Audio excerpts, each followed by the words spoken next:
जय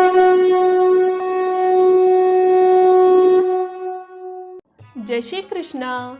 आर्यव्रत की कहानियों में आपका स्वागत है।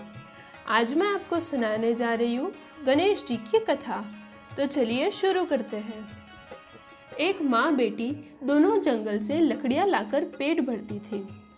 गजानन जी का मेला आया। बेटी ने कहा कि माँ, मैं भी मेले में जाऊंगी। माँ ने कहा कि अकेली कैसे जाएगी, गाड़ी घोड़े के नीचे आ जाएगी।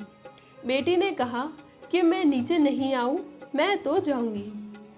माँ ने कहा कि मैं तेरे लिए 2 लड्डू बना दूं। माँ एक दमड़ी का गुड़ लाई और एक दमड़ी का घी लाई, फिर 2 लड्डू बनाए। बेटी को कहा कि 1 लड्डू गजानन जी को चढ़ा देना और 1 लड्डू तुम खा लेना।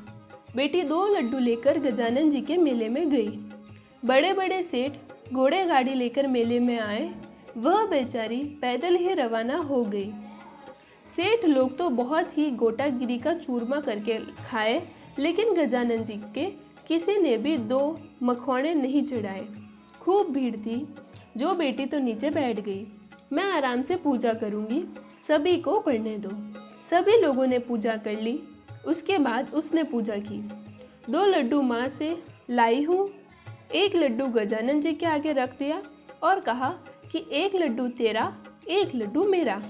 गजानन जी महाराज मुंह पर उंगली रखकर आश्चर्य किया कि यह इतनी सी लड़की होकर भी मुझे याद किया। इसे कुछ ना कुछ मुझे देना चाहिए। गजानन जी महाराज ने बेटी से कहा कि मैं तेरे ऊपर बहुत प्रसन्न हूँ, तुम कुछ भी मांगो मैं तुम्हें वही दूंगी। उसने कहा कि मुझे तो मांगना नहीं आता। गजानन जी ने कहा कि मांग तो सही, पर एक बार ही मांगना। वैसे तो बेटी बहुत होशियार थी। वह कहती कि ज़रा के कपड़े, जड़ाऊ के गहने, आंगली भाई, गोद में भतीजे, रिमझिम करती हुए मेरे घर जाऊं। गजानन जी महाराज ने मन में कहा कि यह लड़की लगती तो सीधी, लेकिन होशियार बहुत निकली।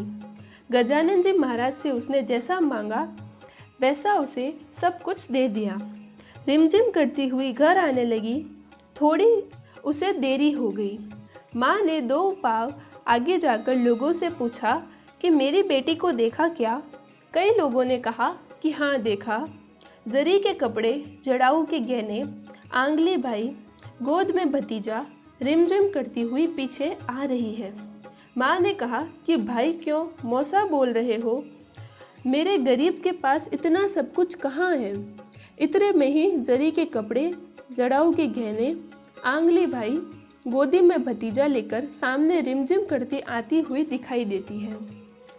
माँ कहती है, बेटी इतना कहाँ से लेकर आई हो? माँ, मेरे ऊपर गजानंद जी महाराज प्रसन्न हुए हैं। माँ बेटी दोनों घर गई और आनंद से रहने लगी। हे गजानन जी महाराज, उनके ऊपर मेहरबान हुए, वैसे आप सभी के ऊपर मेहरबान होना।